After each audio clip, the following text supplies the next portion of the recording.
अमृतमय उपदेश कर रहे हैं, जिसे हम श्रद्धा विश्वास पूर्वक श्रवण करें, एकाग्र बुद्धि से महत्व रखकर मनन करें और अपने जीवन में उतारें, आचरण में लावें, तो इसी जन्म में दुर्लभ भगवत साक्षात्कार हो जाए, भगवत चरणारविंद में प्रेम हो जाए। अनंत जन्मों की कर्म परंपरा का नाश करके भगवान इसी जन्म में अपने धाम में बुला ले। ये कर्म परंपरा बहुत पीड़ा देती है। सबसे पहले बुद्धि को अधीन करके संसार में सत्यत्व भाव रख करके बार बार दुख विपत्ति संकट जन्म मरण, कितना प्रपंच है। राग द्वेष का तो जाल फैला हुआ है, ईर्ष्या मात्सर्य हृदय को जला रहा है, काम क्रोधादि ये एक क्षण भी चैन नहीं लेने दे रहे। फिर भी हम सुख की आशा में इसी दुखालय में सुख चाहते हैं, इसी संसार में जीना चाहते हैं। और ये अज्ञान की वृत्ति बिना भगवद वाक्यों का मनन किए, बिना भजन किए ये नष्ट नहीं होती है।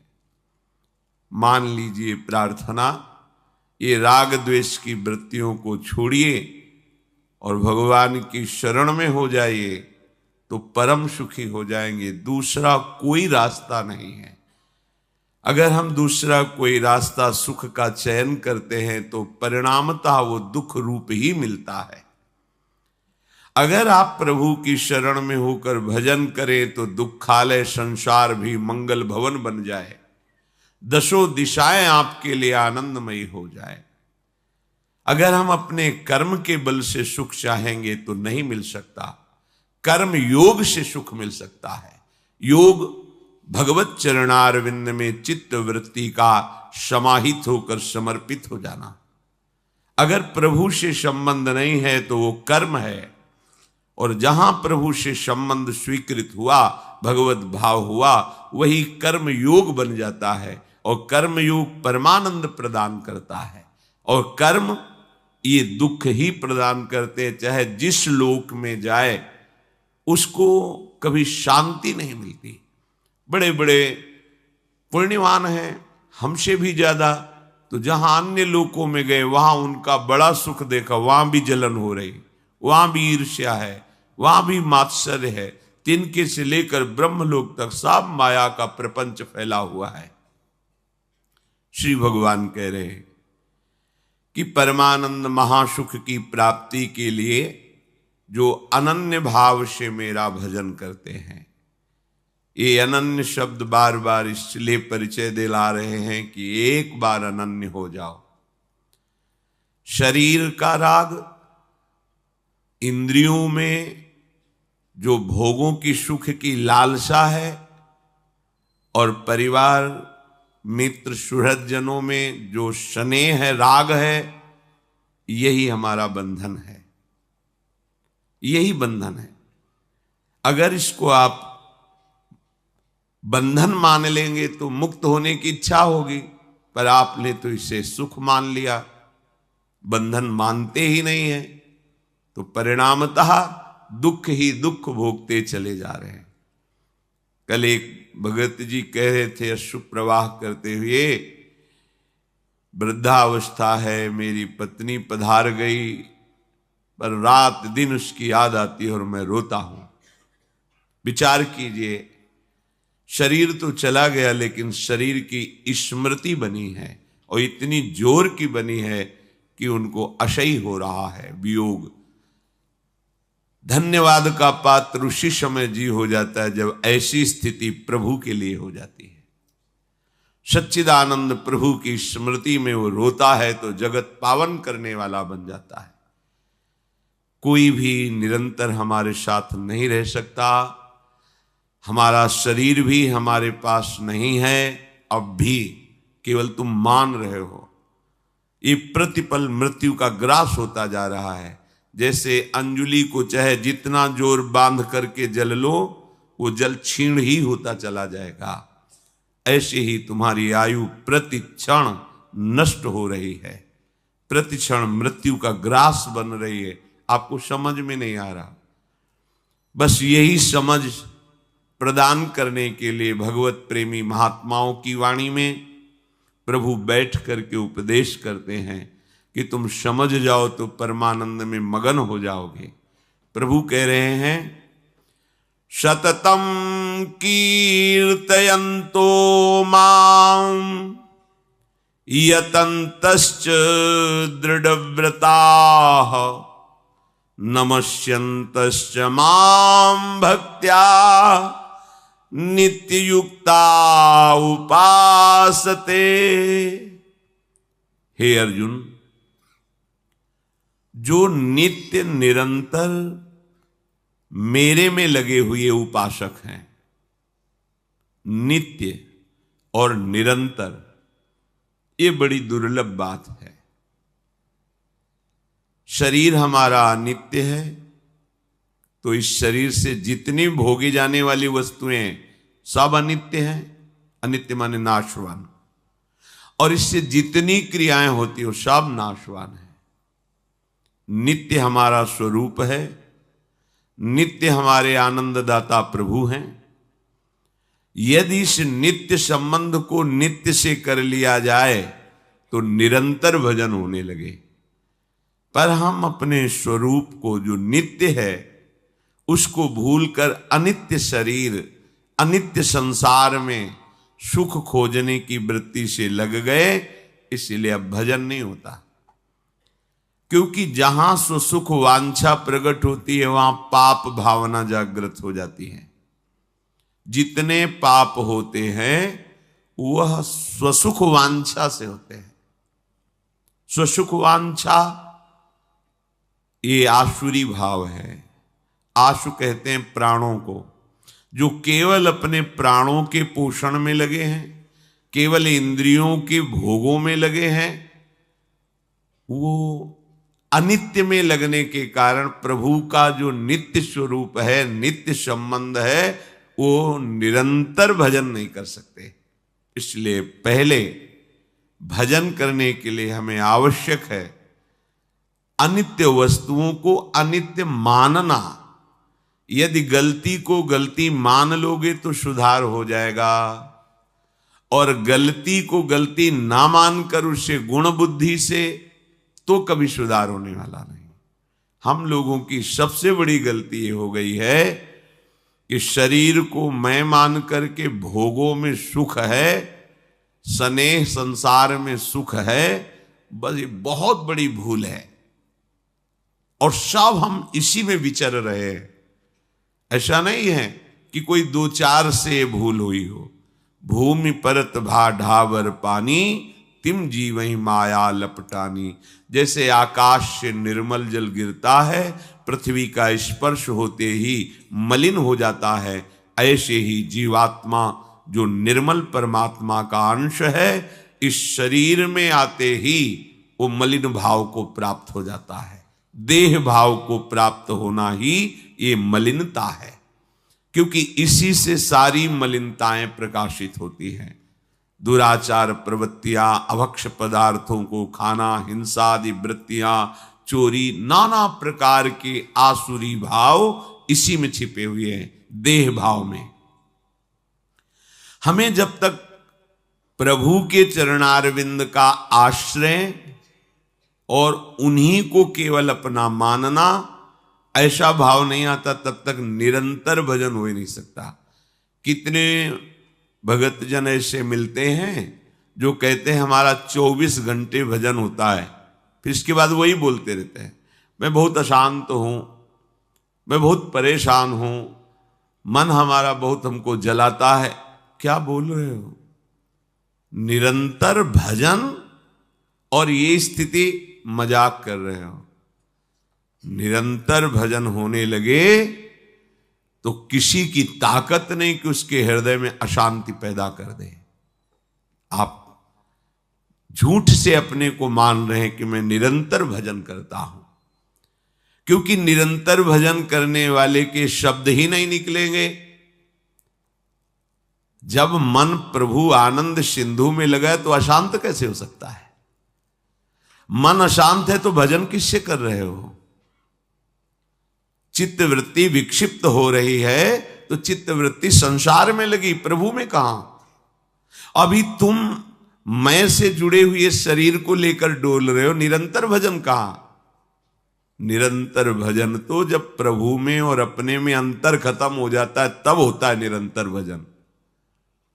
शरीर भाव का त्याग करके अपने अंशी प्रभु में प्रतिष्ठित हो गया। ब्रह्मविद ब्रह्मैव भवतु, भगवत स्वरूप हो गया, अब निरंतर भजन होता है। पर इसके लिए हमें प्रयास करना है, हमें प्रयास का अवसर दिया गया है। हम अधिक से अधिक मौन का आश्रय लें, कम बोलें वाणी से। जितना समय हमें नाम जपने का मिले खूब धैर्यपूर्वक, मन ना लगे तो भी वाणी से नाम जप कीजिए। मंत्र को तो वैखरी बोलने के लिए मना किया गया है, वाचिक, पर नाम को आप गुनगुना सकते हैं, जोर से गा सकते हैं, बोल बोल के जप सकते हैं, राधा राधा राधा राधा। लेकिन मंत्र को उपांशु से आगे नहीं बोल सकते। वाचिक मंत्र को बोलना ये गुरु अपराध है, क्योंकि गुरुदेव ने नियम दिया है कि मंत्र को बाहर उच्चारण न होने पावे, ओठ के अंदर ही जपे। पर नाम ऐसा महामहिम है कि आप उच्चैश्वर स्तंभद सर्वदैव, ऊंचे स्वर से भी आप गा सकते हैं, मध्यम स्वर में भी गा सकते हैं, आप गुनगुना भी सकते हैं, आप ध्यान भी कर सकते हैं, आप मानसिक भी जप कर सकते हैं। तो इस सतत अभ्यास करने से असत संसार का चिंतन छूटे। बस खास बात यह है, जहां असत संसार का चिंतन छूटा तो हृदय में ऐसे आनंद की उमगन होती है कि अपने आप भजन चलने लगता है, फिर भजन करना नहीं पड़ता। जो श्री भगवान यह कह रहे हैं दृढ़ व्रताहा, उसका दृढ़ नियम हो जाता है। प्राण छूट जाए तो बात अलग है, या गहरी सुषुप्ति अवस्था हो तो बस नहीं है, इसके अलावा उसका कभी भजन नहीं छूटेगा। और जिसका ऐसा भजन होता है तो सोवत हु रसना रटे राधा कृष्ण सुनाम। हृदय में जब हमारी प्रभु की नाम की बार बार आवृत्ति होती है तो सुषुप्ति में भी नाम चिदानंदमय है, वो चलता रहता है, भले हमें बोध हो या ना हो, पर नाम चलता रहता है। नैहतः परमो लाभो देहिनाम भ्राम्यतः मिहि, यतो विंदेत परमाम शांतिम नश्यति संस्कृति। इस संसार में अनादिकाल से विभिन्न योनियों में दुख भोगते हुए हम भटक रहे हैं। हम भटकने के योग्य नहीं हैं। जैसे हम कहते हैं भगवत प्राप्ति योग के योग्य नहीं, जैसे हमारा शास्त्र कहता है आप भटकने के योग्य नहीं हैं। आप हमारे श्री हरि के लाडले हैं, हरि के दुलारे हैं। बस इस पक्ष में बीच में एक रकील खींच दी गई, इधर माया है, इधर प्रभु की भक्ति है। माया का खेल खेलो तो दुख, अशांति, क्लेश, बार बार जन्म मरण, और भक्ति का खेल खेलो तो सुख, शांति और अविनाशी स्वरूप में स्थिति, जन्म मरण की परंपरा नष्ट हो जाती है। हम चाहते हैं सुख, शांति, परमानंद, अमरत्व, कभी मरे ना, पर खेल खेलते माया के पक्ष में, तो कैसे प्राप्त हो सकता है। हम भटकने की योग्य नहीं हैं, क्योंकि हम ज्ञान स्वरूप भगवान के अंश हैं। ये ज्ञान है कि हम भटक रहे हैं, पर उसका आदर न करके हम भटकने के मार्ग में ही आगे बढ़ रहे हैं।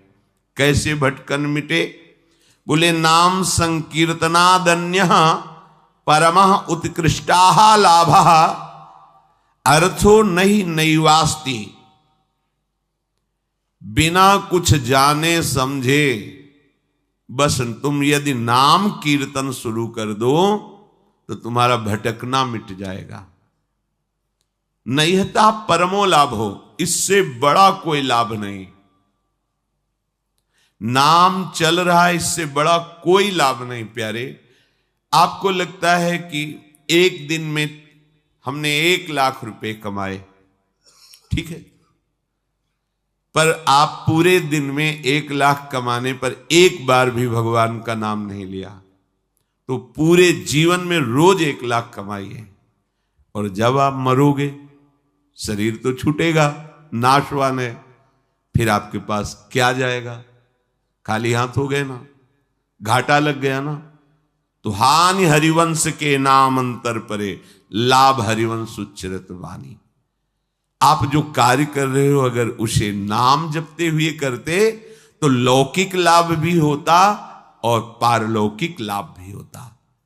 नाम के बिना आपका वो लाखों रुपया जो कमाया है वो आपको सुख नहीं दे सकता, वो शांति नहीं दे सकता, वो आनंद प्रदान नहीं कर सकता। रुपये से आनंद नहीं मिलता, रुपये से अविनाशी पद नहीं मिलता, रुपये से जन्म परंपरा नष्ट नहीं होती, रुपये से दुख नहीं मिटाया जा सकता।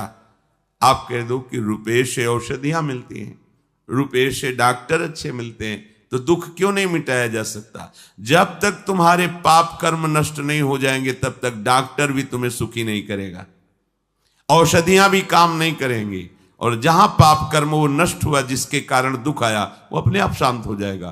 तो मूल बात पाप को नष्ट करना है। तो पाप कैसे नष्ट होता है? नाम संकीर्तनम यस्य सर्व पाप प्रणाशम। जितने भी पाप हैं सब नष्ट हो जाएंगे। नाम संकीर्तनम यस्य, जिनका नाम कीर्तन संपूर्ण पापों को, तो संपूर्ण पाप नष्ट हुए तो दुख पूरा नष्ट हो गया। सच्ची मानिए, दुख हमें मिलते ही पाप कर्म से हैं, तो इसलिए नैहता परमो लाभ हो। कोई भी लाभ नाम के उच्चारण के बराबर नहीं हो सकता। आप भगवान का नाम ले रहे हैं, जिस श्वास में नाम ले रहे हैं धन्य हो गई वो श्वास, जिस मिनट में नाम ले रहे धन्य हो गया वो मिनट।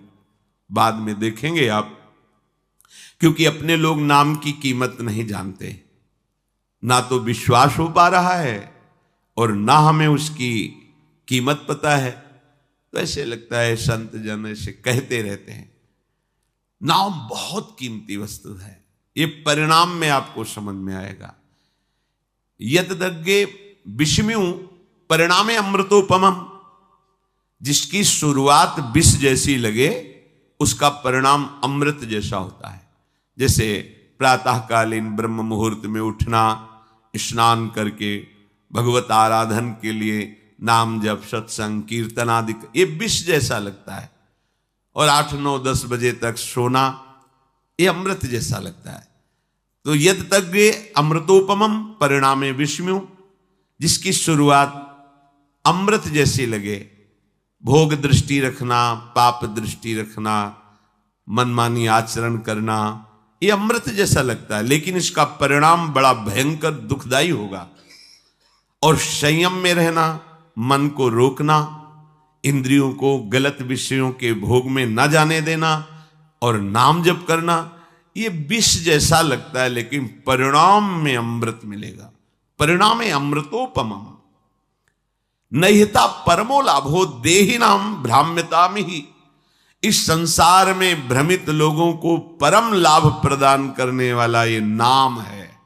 नाम यतो विंदेत परमाम शांतिम नश्यति संस्कृति ही। ये सब आवागमन के चक्र को मिटा करके परम शांति परम सुख प्रदान करने वाला नाम है। यतः कीर्तनात् परमाम शांति मोक्षम विंदेत तस्य संस्कृति जन्म मरणादि दुखम च नश्यति मोक्षो भवतीत्यर्थः। परम शांति, परम पद, आवागमन चक्र से मुक्ति, ये स्वाभाविक हो जाएगी। आप केवल नाम जप कीजिए।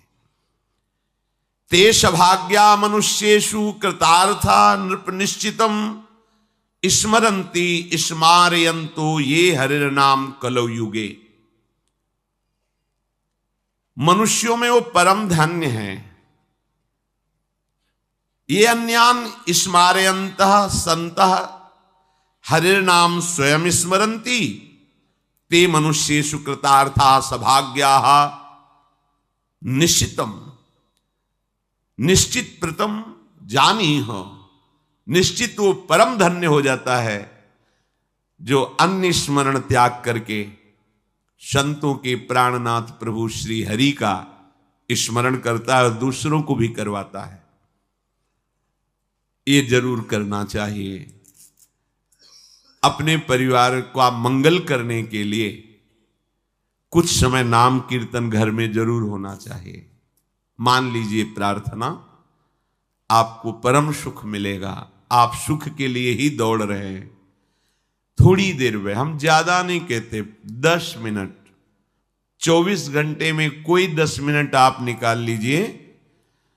कोई संगीत ना हो तो अपने पास ये संगीत है, ताली, राधा राधा, किसी भी ध्वनि में, किसी भी राग में, भाव न लगे ना लगे, श्रद्धा बने ना बने, दवाई मानकर, औषधि मान करके आप कीजिए।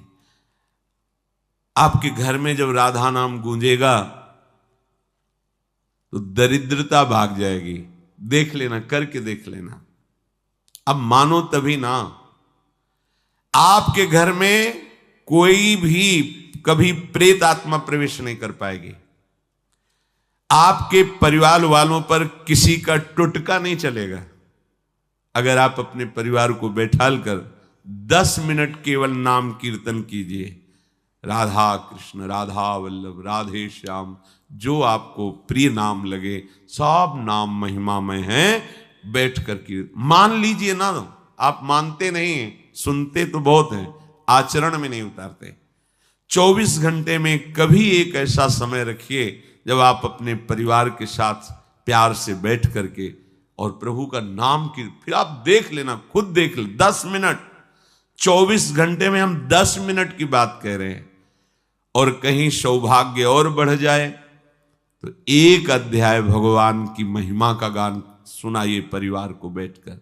श्रीमद् भागवत है, भक्तमाल जी है, भक्तों के चरित्र हैं, भगवान की अवतार कथाएं हैं। आप देख लो, घर तीर्थ हो जाएगा। आपको कहीं तीर्थ जाने की जरूरत नहीं। लोग परेशान होते हैं, हमारे तो 7.5 शनिचर का प्रकोप है, या ऐसा वैसा, पता नहीं किसी ने क्या कर दिया है। ये सब भ्रम हट जाएगा। नाम कीर्तन की गूंज जो आपके घर में उठेगी ना, वो आपका मंगल करके ही छोड़ेगी। देख लेना। भाव कुभाव अनखालसहु, नाम जपत मंगल दिश दसहु। ते सौभाग्या मनुष्येषु, मनुष्यों में सौभाग्यशाली कौन है? बोले स्मरंत स्मारयन्तो ये हरिर नाम कलो युगे। इस युग का बहुत बड़ा प्रताप है जो 10,000 की वर्ष की तपस्या से फल नहीं प्राप्त होता, वो 24 घंटे नाम कीर्तन से प्राप्त हो जाएगा। बड़ी महिमा है। तो आप अगर 10 मिनट अपने घर में नाम कीर्तन करें, एक अध्याय श्रीमद् भागवत का प्रभु को सुनाएं। संस्कृत ना आता हो तो हिंदी में ग्रंथ हैं, उनका अर्थ लिखा हुआ है, हिंदी में पढ़ लीजिए, हमें भाव प्राप्त हो जाएगा। जैसे सुधा सागर, प्रेम सागर, ऐसे केवल हिंदी से ग्रंथ की रचना हुई, उन्हीं को अर्थ के द्वारा पूरा बांधा गया है। जो श्लोक हैं उन्हीं के अर्थों को पूरा क्रम से लिखा गया है। बहुत सुंदर। प्रेम सागर, सुधा सागर, बहुत सरल भाषा में महान वैष्णव परम पूजनीय गोस्वामी तुलसीदास जी ने सब शास्त्रों की सार बातें रामचरितमानस।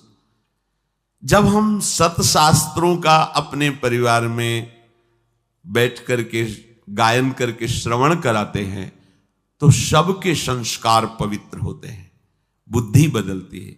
कितना प्रभाव पड़ता है। गर्भस्थ शिशु को नारद जी भगवान की भक्ति और कथा सुना रहे हैं तो प्रहलाद जी प्रकट होते ही महाभागवत के रूप में, आप देखो, गर्भस्थ शिशु अभिमन्यु को चक्रव्यूह तोड़ने का उपदेश कर रहे, तो गर्भ में ही वो सीख गए।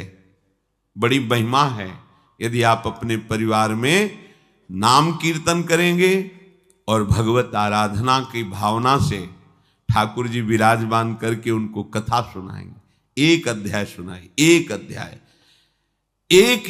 अध्याय आपके जीवन के अध्याय को बदल देगा। आप देखना ना, पर कोई करना नहीं चाहता।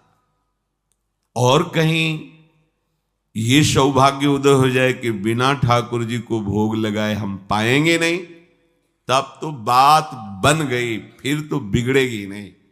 क्योंकि आहार से हमारा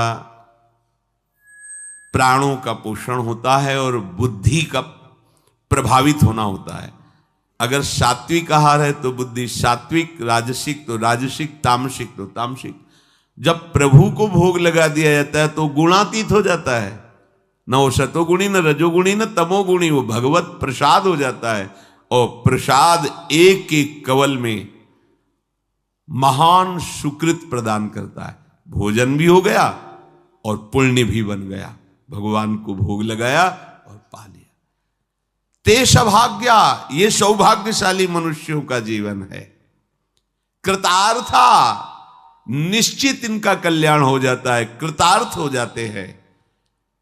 स्मरन्ति स्मारयन्तो, कई ऐसे सौभाग्यशाली परिवार हैं जो अपने छोटे छोटे बच्चों को बैठते, एक माला राधा नाम करो, हम तुम्हें अमुक वस्तु बाल भोग बना रहे हैं, तुरंत पवाएंगे, फिर आप स्कूल जाओ। एक माला राधा राधा राधा 108 बार बोलो।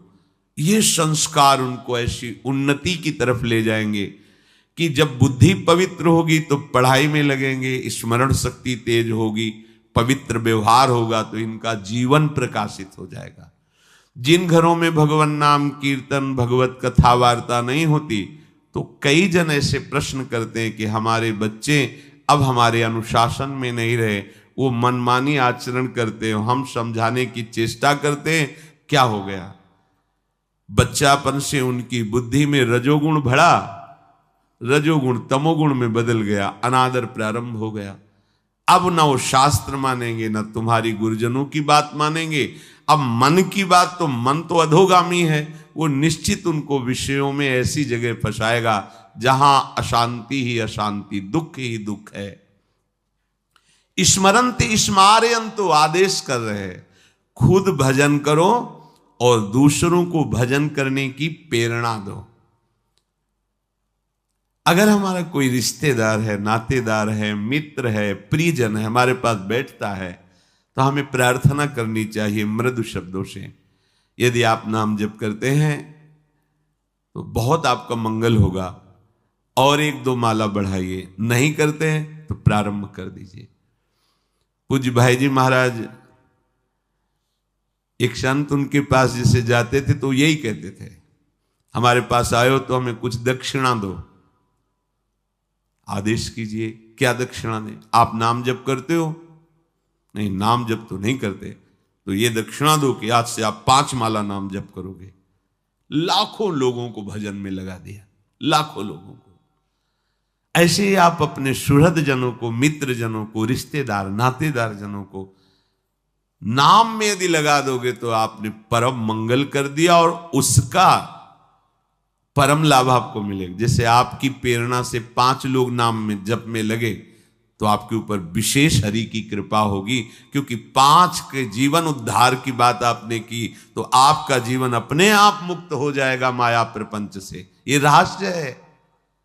आप दूसरों को सुख देने की भावना करें तो आपको कभी दुख नहीं मिलेगा, पर हम अपने सुखी होने के लिए दूसरों को दुख देते हैं, इसलिए कभी सुखी नहीं हो पाते।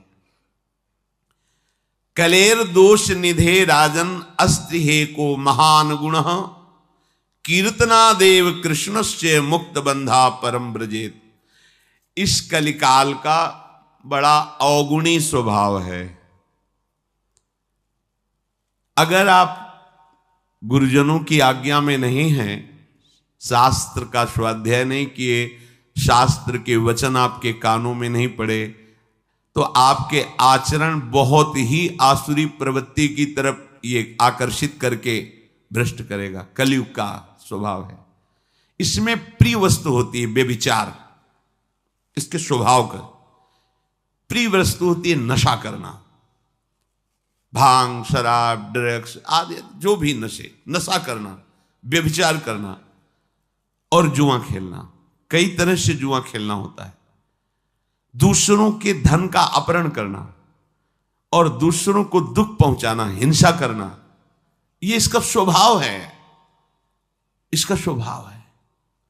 जैसे कालिया नाग ने भगवान से कहा था कि प्रभु मुझे दोष मत देना कि मैंने आप पर प्रहार किया, क्योंकि मेरा स्वभाव आपने ही बनाया है।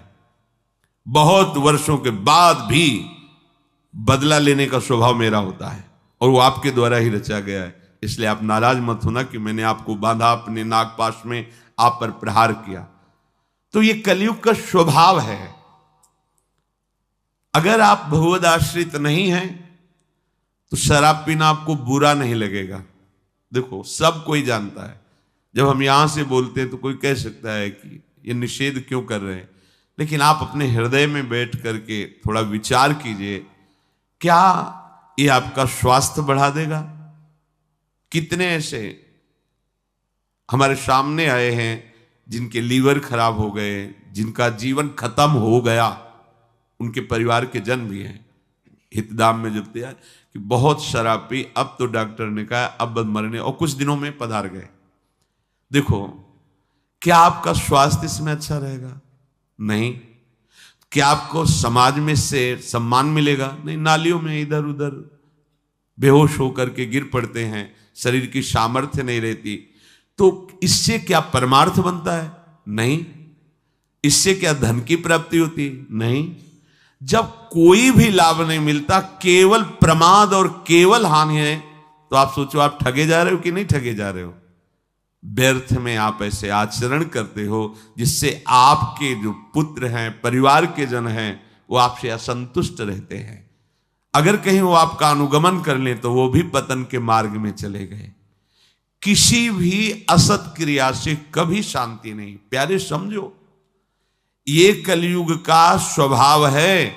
यदि आप प्रभु का आश्रय नहीं लिए, सत शास्त्रों का स्वाध्याय या श्रवण नहीं करते, तो आपको शराब पीने में हिचक नहीं होगी, क्योंकि स्वभाव है कलयुग का। मांस खाने में हिचक नहीं होगी, व्यभिचार करने में हिचक नहीं होगी, चोरी करने में हिचक नहीं होगी, हिंसा करने में हिचक नहीं होगी, जुआ खेलने में हिचक नहीं। ये उसका स्वभाव है और उसका प्रभाव है कि आपकी एक भी नहीं चलेगी। वो अपने प्रभाव से आपको बलात् रौंद देगा।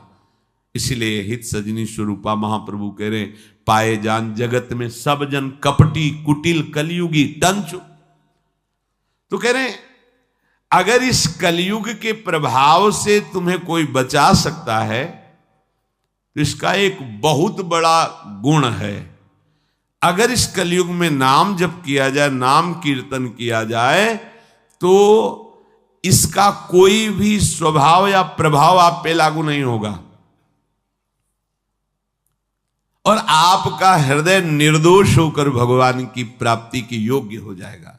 एक ही उपाय है, नाम कीर्तन, नाम जप, भगवत चर्चा करना, भगवत चर्चा सुनना। नान्तं विदाम्यहममी मुनयोऽग्रजास्ते माया बलस्य पुरुषस्य कुतो परेये गायन गुणान् दश शतानन आदिदेवः शेषाधुनापि समवस्यति नास्य पारम्। भगवान की माया शक्ति पर कोई विजय पा सके असंभव, पर विजय पाई जाती है तो कैसे? बोले, जिनका हजारों मुख से यशगान भगवान शेष जी करते रहते हैं पर उनके गुणों का पार नहीं पाए, उन प्रभु का नाम जप, उन प्रभु का नाम कीर्तन तुम्हें माया पर विजय प्राप्त करा देगा। माया भ्रम, अज्ञान, अविद्या। जो भगवान के नाम गुण का कीर्तन करता रहता है, श्रवण करता रहता है, उसको प्रगट में भी कभी कोई परास्त नहीं कर सकता। ऐसा नहीं कि परास्त करने नहीं आएगा, परास्त करने आएगा। काम, क्रोध, लोभ, मोह या संसार का कोई व्यक्ति, घटना, परिस्थिति आते हैं, विघ्न तो आते ही हैं, सबके जीवन में आते हैं। पर नाम चल रहा है, बड़ा चमत्कार जीवन में प्रकट होता है नाम का। ये जो हम भगवत भक्तों के चरित्र आपको गुरु कृपा से जो सुनने को मिलते हैं, सुनाते हैं, उनसे हमें एक बल मिलता है। वो एक छोटी जीवनी की धरा से एक भगवत स्वरूप स्थिति को प्राप्त होते हैं। जैसे हम शरीरासक्त होकर विषयों में, भोगों में लगे, एक छोटी धरा है। शरीर और भोगों का त्याग करके निरंतर ब्रह्माकार भगवदाकार वृत्ति, ये बड़ी धरा है। छोटी धरा से बड़ी धरा तक, इसमें तर्क वितर्क या संशय की कहीं कोई भी गुंजाइश की जरूरत नहीं। भक्तों के चरित्र श्रवण मात्र से प्रभु के नाम रूप लीला धाम में रति होती है। आपके मुख में भगवान नाम चल रहा है तो कोई भी आपको परास्त नहीं कर सकता। बड़ी महिमामयी इस महाभागवत की बात है। सुधन्वा जी, ये एक चंपापुरी नाम का राज्य था। वहां के राजा हंसध्वज जी थे, उनके पुत्र थे श्री सुधन्वा जी। परम धार्मिक, धर्मपूर्वक राज्य का शासन करना और प्रभु की भक्ति में रत रहना और योद्धाओं में सर्वश्रेष्ठ वृत्ति रखना, ये हंसध्वज राजा का प्रभाव। पूरी प्रजा को अपने पुत्र की तरह पालन करना। राजा पूरे देश का पिता है और प्रजा पुत्रवत राजा के द्वारा पोषित होती है। जो प्रभु का भजन करते हैं, ये न समझा जाए कि वो गरीब ही लोग भजन करते हैं, भिखारी लोग भजन करते, ऐसा नहीं। ये प्रभु का भजन जो करते हैं वो गरीब नहीं है, जो प्रभु का भजन नहीं करते वो गरीब है। क्योंकि अंतिम समय उनके पास कुछ नहीं रहता तो हुए ना निर्धन। और जो भजन करते हैं वो माला माल होकर के यहां से जाते। परम धन राधा नाम, खूब जमा है राधा नाम, अब उनको आनंद ही आनंद प्राप्त होगा। तो ये उस समय की बात है जब महाराज युधिष्ठिर अश्वमेध यज्ञ कर रहे थे। प्रद्युम्न, सात्विकी आदि असंख्यों महारथी योद्धा द्वारिका से सहयोग के लिए आए हुए थे। घोड़ा छोड़ा जाता है, जिस राज्य से घोड़ा जाता है तो घोड़े का पूजन करके नमस्कार कर लिया तो मतलब वो राजाधीन है, और अगर घोड़े को पकड़ लिया तो मतलब युद्ध होगा, तब आगे बढ़ा जाएगा। जे ही गुप्तचरों ने हंसध्वज राजा को समाचार दिया कि महाराज युधिष्ठिर का अश्वमेध यज्ञ का घोड़ा आपकी राज्य सीमा में प्रवेश कर चुका है, उनको बहुत आनंद हुआ।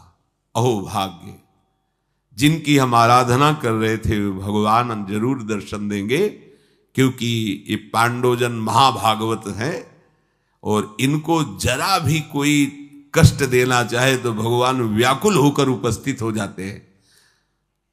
गुप्तचरों से पूछा कि क्या भगवान श्री कृष्ण भी हैं? बोले उनके तो दर्शन नहीं हुए, पर हां द्वारिका की सेना भी उपस्थित है, तो उनका दर्शन जरूरी है। वैसे अगर वो होते तो घोड़े का पूजन करते और प्रभु के दर्शन कर लेते, पर प्रभु नहीं है तो अब दूसरा उपाय करना पड़ेगा दर्शन के लिए। आदेश किया महाराज युधिष्ठिर के अश्वमेध को पकड़ लिया जाए। पकड़ लिया गया। जे ही पकड़ा गया तो अब इतने महान महान महारथी, साथ में अर्जुन जी भी हैं, सात्विकी जी हैं, प्रद्युम्न जी, बड़े बड़े महारथी। हर्षपूर्वक युद्ध का जयघोष किया गया। हंसध्वज जी ने आदेश कर दिया, तत्काल सेना उपस्थित हो। अगर तनिक भी विलंब किया गया तो खौलते हुए कड़ाह में उसे डाल दिया जाएगा। नगाड़े की ध्वनि पूरी होते होते पूरी सेना नगर के बाहर आ जानी चाहिए। ऐसा सावधान भी रहते हैं सैनिक, कभी भी राजा का आदेश हो जाए। स्वयं बड़े गजराज पर चढ़कर हंसध्वज भगवान श्री कृष्ण को प्रणाम करके मानसिक और अर्जुन से युद्ध करने के लिए आगे बढ़े। पूरे सैनिक सब तत्काल तैयार हुए, क्योंकि राजा की आज्ञा थी अगर विलंब हुए तो खौलते हुए तेल के कड़ाह में डाल दिया जाएगा। सब ठीक समय पर उपस्थित हो गए। वहां एक भयंकर अग्नि के उसमें बड़ा कड़ाह रख करके तेल खोलाया गया, कोई विलंब ना हो, अगर होगा तो डाल दिया जाएगा।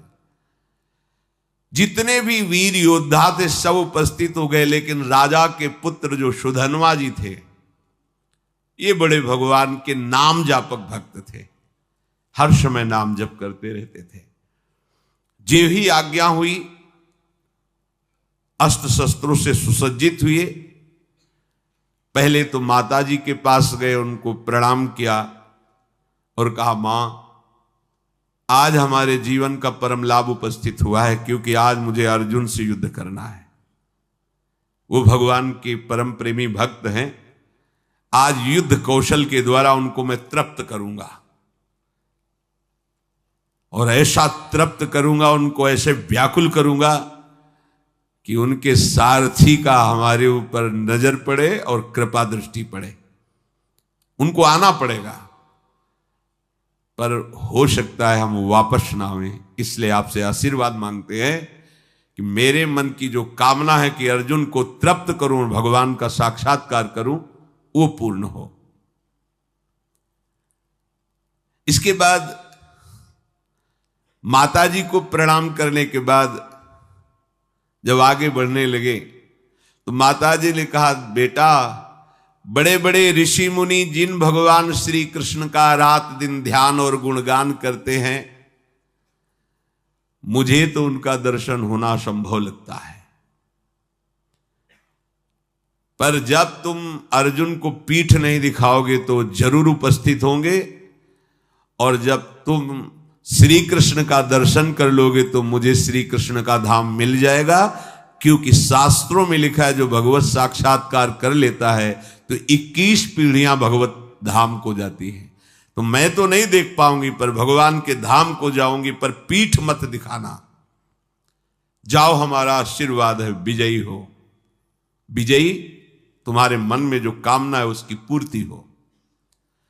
सुधन्वा जी ही निकले तो उनकी बहन जी आई, तिलक लगाया, आरती की, विजय की कामना की। आगे बढ़े तो अभी कुछ ही समय पहले ब्याह हुआ था। प्रभावती नाम की पातिव्रत धर्म से युक्त पत्नी थी। मुस्कुराती हुई सामने आई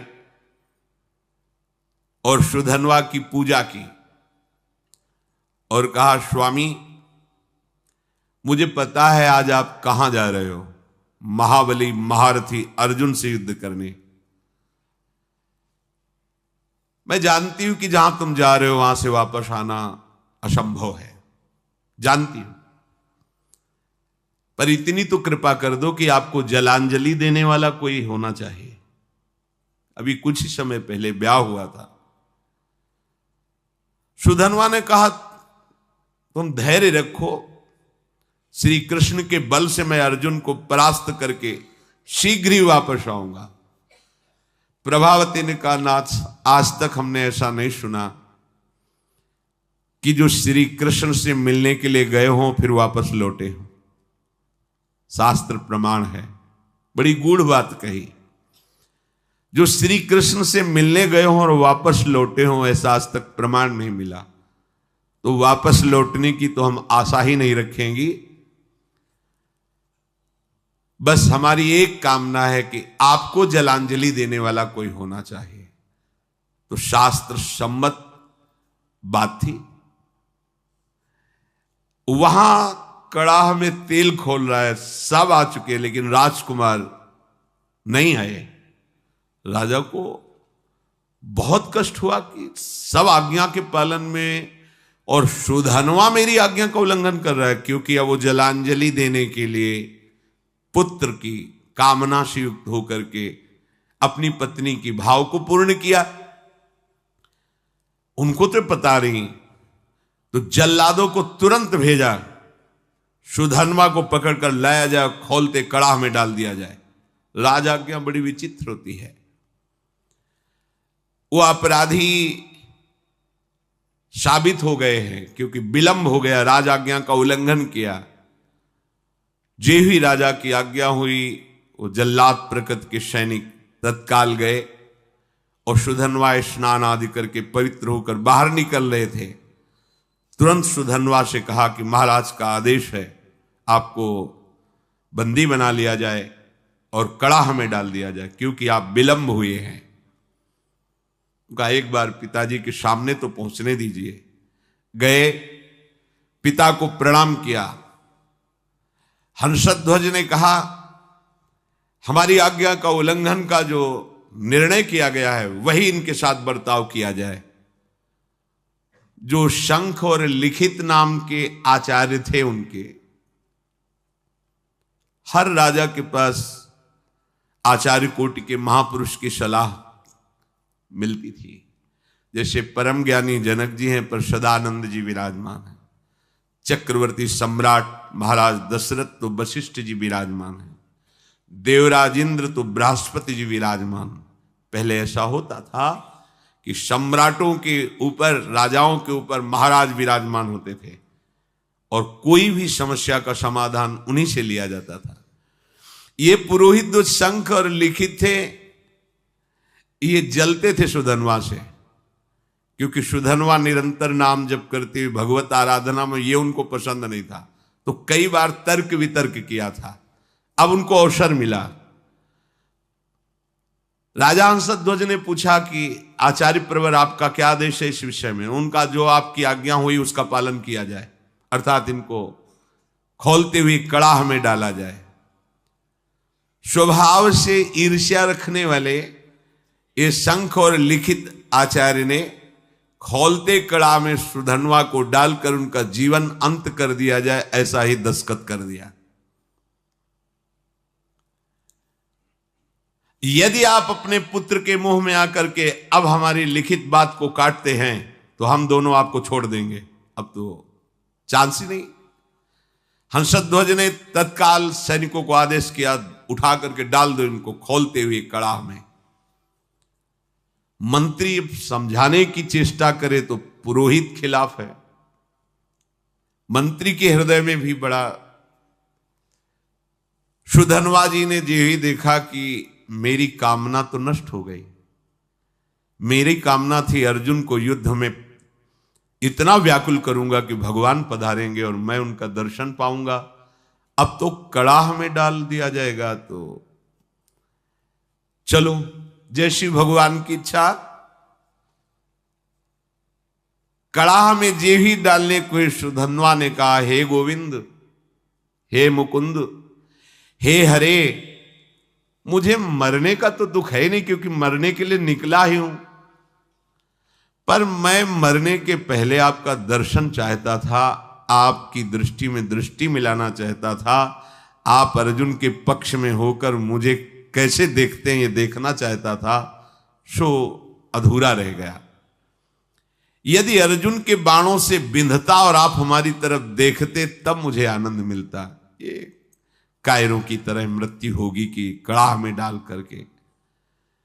प्रभु यदि आप हम पर कृपा करते हैं तो मुझे जो कामना है उसकी पूर्ति होनी चाहिए। मरना तो है ही, पर ऐसे नहीं, ललकार करके अर्जुन को व्याकुल करके मरने की इच्छा है। युद्ध स्थल में अपने पराक्रम को दिखाते हुए बाणों से आपकी पूजा करूंगा, फिर प्राण त्यागूंगा तो मुझे संतोष होगा। गांडीव धनुष से छूटे हुए बाण जब हमारे हृदय को बेधेंगे तो मुझे आनंद प्राप्त होगा। यह है वीरों का मृत्यु की मांग करना। तो इनसे कम वीर नहीं होते भगवत भक्तजन। काम, क्रोध, लोभ, मोह, मद, मत्सर, ईर्ष्या, द्वेष, पूरा जगत सब का विरोध सह करके भगवान के मार्ग में बढ़ते हैं, जो सच्चाई से बढ़ते हैं। श्री कृष्ण श्री कृष्ण श्री कृष्ण श्री कृष्ण। मुख से अनवरत तो चलता ही रहता था, उठाया गया और कड़ाह में छोड़ दे, खोलता हुआ तेल। काफी देर वो आनंद से उसी कड़ाह में बैठे रहे। आसपास तेल खोल रहा है, रोम भी नहीं जल रहा, क्योंकि अग्नि में जो दाहिका शक्ति है वो श्री कृष्ण के द्वारा दी गई है। और जिसके मुख में श्री कृष्ण है, जो श्री कृष्ण के आश्रित है, तो दाहिका शक्ति उसको कैसे जला सकती है? महावीर हनुमान जी महाराज, पूंछ में आग लगी है और पूंछ का एक रोम नहीं झुलसा, पूरी लंका जल गई। वहीं पूरी लंका के मध्य में विभीषण, जो रावण जैसे राजा के महामंत्री और भाई हैं, उनके महल में कहीं भी कुछ भी झुलसा नहीं, पूरी लंका जल गई। क्यों?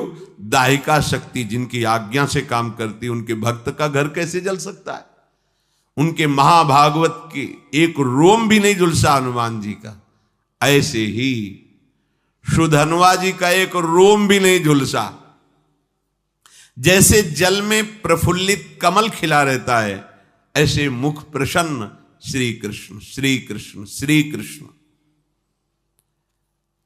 अब सबको बड़ा आश्चर्य हुआ, तेल बुद बुद बुद बुद खोल रहा है, ये भी नहीं है कि वो शांत हो, और वो प्रसन्न मुद्रा में श्री कृष्ण श्री कृष्ण। ये नाम का बहुत चमत्कार है, अपने लोग उसे समझ नहीं पा रहे हैं। राजा हंसध्वज ने अपने पुरोहित शंख और लिखित से कहा, ये क्या हो रहा है? ये जल क्यों नहीं रहा है? पुरोहित जी विचार करके सोचते, आग तो जल रही, क्या तेल ये ऐसे ही खोल रहा है, इसमें गर्मी नहीं है? तो एक नारियल फल ऐसे वो कड़ाह में डाला, जे भी डाला और इतना गर्म तेल था, फटाक से फटा, और लिखित और शंख दोनों आचार्य थे, उनकी खोपड़ी में लगा जाके, और उनकी खोपड़ी में फफोले पड़ गए, उसकी बूंदे पड़ने। वो महाराज, ये तो बिल्कुल आग है इस समय तेल। निश्चित है कि सुधनवा श्री कृष्ण नाम के बल पर है, इसलिए ये आग इसे नहीं जला सकती। अब पुरोहित को विरोध करने का कोई भी अवसर नहीं। वहां के लोगों ने सुधनवा जी कोई औषधि का प्रयोग किए हुए हैं क्या, जो तेल का प्रभाव नहीं पड़ रहा? वहां बड़े बड़े आयुर्वेदाचार्य भी थे, कहा नहीं, इस ऐसी स्थिति में कोई औषधि काम नहीं करती। इसका मतलब है कि ये जो कृष्ण कृष्ण बोल रहे हैं, इसी का प्रभाव है। यही तो मित्रजन पूछते थे प्रहलाद जी से कि तुम्हारे ऊपर बड़े बड़े काले सांप छोड़े जा रहे हैं और तुम्हें काटते नहीं, तुम्हें पहाड़ से दबाया जा रहा है, अग्नि से जलाया जा रहा है, जल में डुबोया जा रहा है, बड़े बड़े नुकीले शस्त्रों से काटा जा रहा है, पर तुम्हारी त्वचा ही नहीं कटती, ऐसा क्या है तुम में? तो उन्होंने कहा, मैं हर समय हरि हरि श्री हरि ऐसा बोलता हूं, तो मुझे लगता है कि मेरे हरि मुझे ऐसे लिए हुए तो ना कोई आग, ना कोई अस्त्र शस्त्र, ना कोई मुझे दुख, कोई छू ही नहीं पा रहा है, क्योंकि मेरे हरि मुझे गोद में लिए हुए हैं और ऐसे किए हुए। नाम का बहुत बड़ा, ऐसा ना समझो कि ये उनके ऊपर प्रभाव था, आपके ऊपर नहीं। आप वैसे ही जपिए, देखिए प्रभाव। अब पुरोहित जो लिखित और शंख जी थी, उन्होंने कहा, धिक्कार है मुझे, मैं अपने शास्त्र ज्ञान के गर्व में होकर भगवान की भक्ति का तिरस्कार करता था, आज मैंने देख लिया सुधन्वा की भक्ति का प्रभाव। और वो दोनों ऐसा सोच ही रहे थे कि फिर जो परिजन थे सुधन्वा को बाहर नहीं, कुछ नहीं, बस जैसे और तेल से चिकनाहट हो गई हो बस। अब वो दोनों शर्मा करके आचार्य खुद कड़ाहे पे कूद गए। धिक्कार हमारे जीवन को, ऐसे भक्त का विरोध करते थे। सुधन्वा जी ने श्री कृष्ण श्री कृष्ण श्री कृष्ण, तो कूदने में तो थोड़ा जलन सी, पर तुरंत शीतल हो गया। आचार्य थे, चरणों में पड़ गए सुधन्वा के। कौन ऐसा है जो नाम जापक के चरणों में अपना भावना समर्पित कर दे? नाम की बड़ी महिमा है। सुधन्वा के आचार्य थे लिखित शंख, उन्होंने छाती से लगा के कहा, प्रिय राजकुमार, आज मुझे तेरी कृपा से समझ में आया कि भगवान के नाम में जो शक्ति है वो किसी और कहीं साधन में नहीं है। पुरुष सिंह, आज तुम्हारे स्पर्श से मैं पावन हो गया, क्योंकि तुम भगवान नाम जप करते हो। अब पता चल गया कि मैं तुम्हारा उद्धार नहीं करूंगा, तुम मेरा उद्धार कर दोगे। आचार्य अपने शिष्य से कह रहे हैं, वीरवर जाओ, सम्रांगण में तुम्हारी कामना की पूर्ति हो। सुधन्वा पिता को प्रणाम किया। पिता ने कहा, आज हमारे सेनापतित्व का पद सुधन्वा लेंगे। अब युद्ध प्रारंभ हुआ। सुधन्वा कब प्रत्यंचा चढ़ाई और बाण छोड़ा, बड़े बड़े सैनिक देख ही नहीं पा रहे थे। लोगों को ये भ्रम रहता है कि हम नाम जप करेंगे तो स्कूल में पढ़ाई में विघ्न पड़ेगा, हमारे कामकाज में विघ्न पड़े। ऐसा मत सोचिए। नाम जप करोगे तो आप बहुत अच्छे विद्यार्थी होगे, नाम जप करोगे तो आप बहुत अच्छे किसान होगे, नाम जप करोगे तो आप बहुत अच्छे, जो भी जिस मार्ग में जाओगे बहुत अच्छे बन जाओगे, क्योंकि बुद्धि पवित्र होगी और भगवान नाम की सामर्थ्य है, तो आप जो चाहोगे कर सकते हो। जब अर्जुन ने देखा कि ये 9 राजकुमार बड़े बड़े महारथियों को भी मूर्छित करता हुआ आगे बढ़ता जा रहा है, तो स्वयं वो अपने गांडीव धनुष की प्रत्यंचा खींची और सामने आकर खड़े हो गए। अर्जुन ने कहा, है राजकुमार, अब तुम किसी साधारण वीर के सामने नहीं खड़े हो, गांडीव धनुषधारी अर्जुन के सामने खड़े हो। जितनी सामर्थ्य हो अब हमसे तुम युद्ध करके दिखाओ। सुधन्वा ने निर्भयता पूर्वक हंसकर कहा, हे पार्थ, आपने बहुत सी लड़ाइयां लड़ी और विजय को प्राप्त हुए हैं,